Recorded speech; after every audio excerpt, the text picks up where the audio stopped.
दोस्तों नमस्कार। मैं अनुराग सर आज आपके सामने आर्टिकल्स का प्रयोग लेकर उपस्थित हूँ। दोस्तों अक्सर यह देखा जाता है कि स्टूडेंट्स में ए एन और द को लेकर हमेशा कुछ न कुछ डाउट बना रहता है। तो आज मैं यह उम्मीद करूँगा कि अगर आप यह मेरा वीडियो पूरा देख लेते हैं तो ए एन द को लेकर आपके सारे डाउट हमेशा के लिए दूर हो जाएंगे। दोस्तों अगर आपको मेरा पढ़ाया हुआ समझ में आए और अच्छा लगे तो चैनल को सब्सक्राइब, वीडियो को लाइक और कमेंट बॉक्स में अपनी राय ज़रूर भेजें। आइए दोस्तों अब हम अपने टॉपिक पर चलते हैं।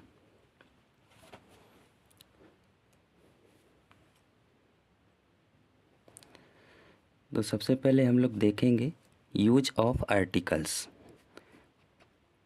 Types of articles. आर्टिकल्स कितने प्रकार के होते हैं? तो पहला है इनडिफिनिट आर्टिकल्स। इनडिफिनिट आर्टिकल्स के अंतर्गत ए और एन आते हैं, जबकि दूसरा डिफिनिट आर्टिकल्स जिसके अंतर्गत केवल द होता है। तो सबसे पहले हम लोग आज देखेंगे ए एन का प्रयोग। तो नोट में कुछ लिखा गया है दोस्तों, महत्वपूर्ण बातें हैं, ध्यान से देखेंगे इसे। कोई शब्द ए ई आई ओ यू वावेल्स साउंड से शुरू हो रहा है या कॉन्सोनेंट साउंड से, इसे निश्चित रूप से जानने के लिए एक बहुत ही आसान नियम है।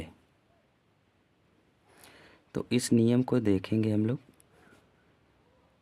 जिस शब्द के पहले ए एन का प्रयोग करना हो तो उसे हिंदी में लिखें। यदि उसका पहला अक्षर हिंदी में व्यंजन, जो हिंदी में हमारे व्यंजन क से ग तक होते हैं, तो हिंदी में व्यंजन हो तो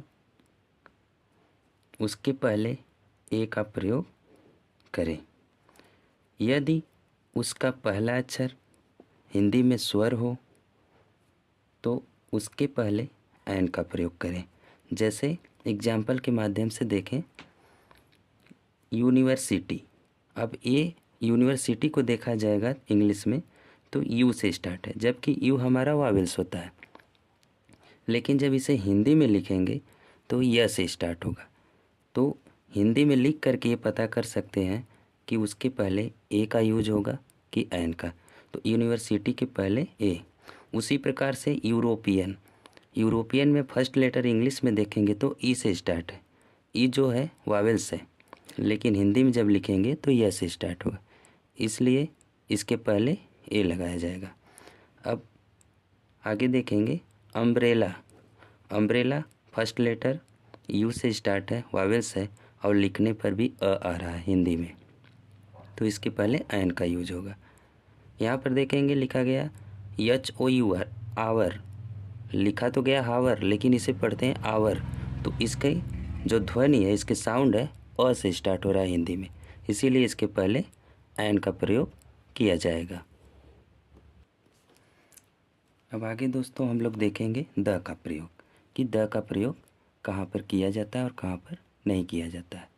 अब इसके पहले ए एन का हम लोग डाउट क्लियर किए हैं, अब द का देखेंगे। तो देखिए सबसे पहले द का प्रयोग निम्नलिखित अवस्थाओं में निश्चित रूप से होता है।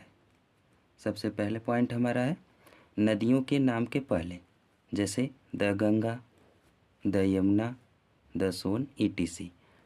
किसी भी नदी का नेम जब आएगा वहाँ पर तो उसके पहले हमें द लगाना होगा। नेक्स्ट पॉइंट है पर्वतमालाओं के नाम के पहले, जैसे the Himalayas, the Vindhyas etc.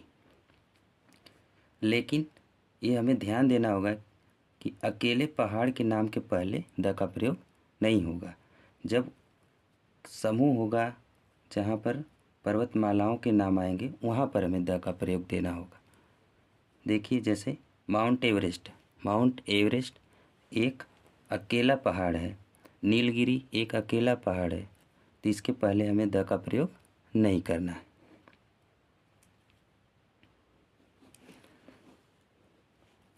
अब आगे का पॉइंट देखेंगे। नेक्स्ट पॉइंट हमारा समुद्र और महासागरों के नाम के पहले, जैसे द अरब सागर, द रेड सी, ईटीसी। खाड़ी के नाम के पहले, जैसे the bay of Bengal, the gulf of Mexico, ETC. द्वीप समूह के नाम के पहले द का प्रयोग किया जाता है, जैसे the West Indies, the Andaman, etc.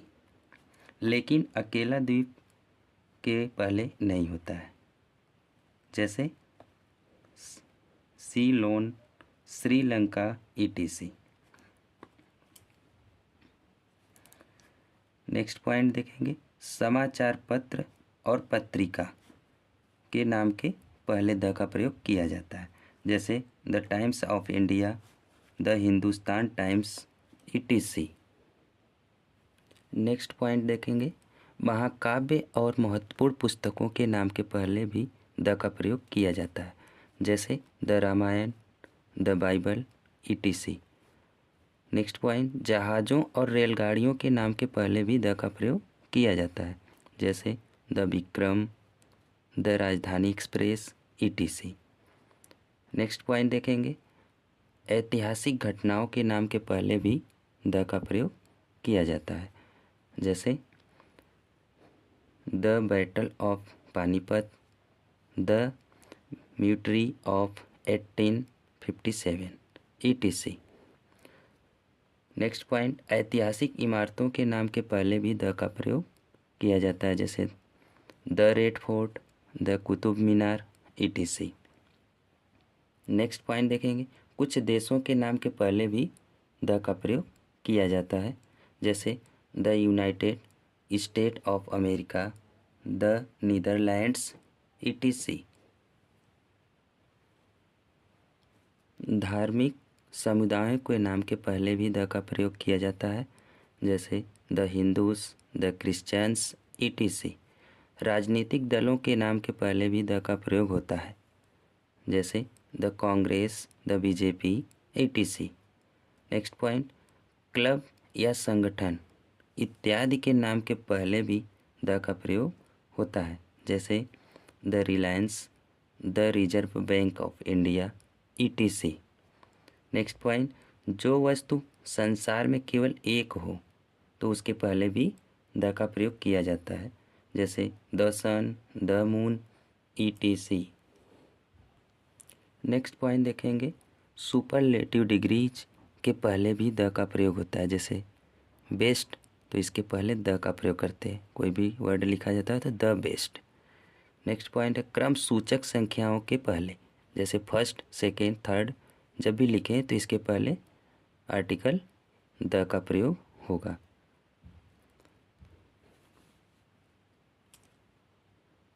Next point देखेंगे द का प्रयोग वैसे नाउन्स के पहले अवश्य किया जाता है जिन्हें वक्ता तथा श्रोता यानी कि जो कहने वाला और सुनने वाला हो तो उसके पहले से ही जानते हों या परिचित हों। कहने का मतलब कि जो कह रहा है या जो सुन रहा है वो पहले से परिचित हो या उसे पहले से जानते हो। तो इस स्थिति में नाउन के फॉर्म का कोई महत्व नहीं है।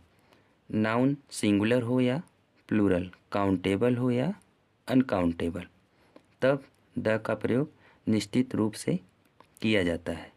आइए आगे एग्जाम्पल के माध्यम से समझने का प्रयास करते हैं।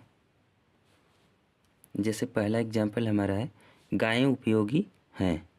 तो यहाँ पर जिन गायों की बात हो रही है वो गायें हमारे सामने हैं। जिन गायों की हम बात कर रहे हैं उसे हम जान रहे हैं कि कौन गायें उपयोगी हैं और कौन उपयोगी नहीं है।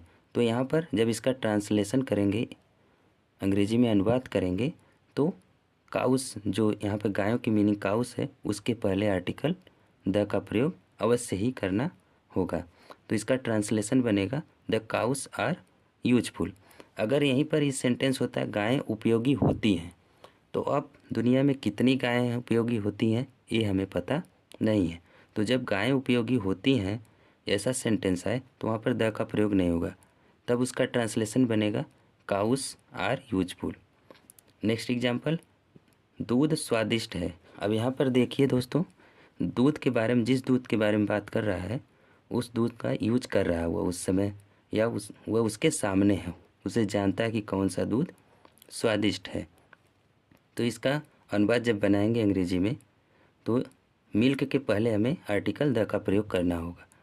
The milk is tasty.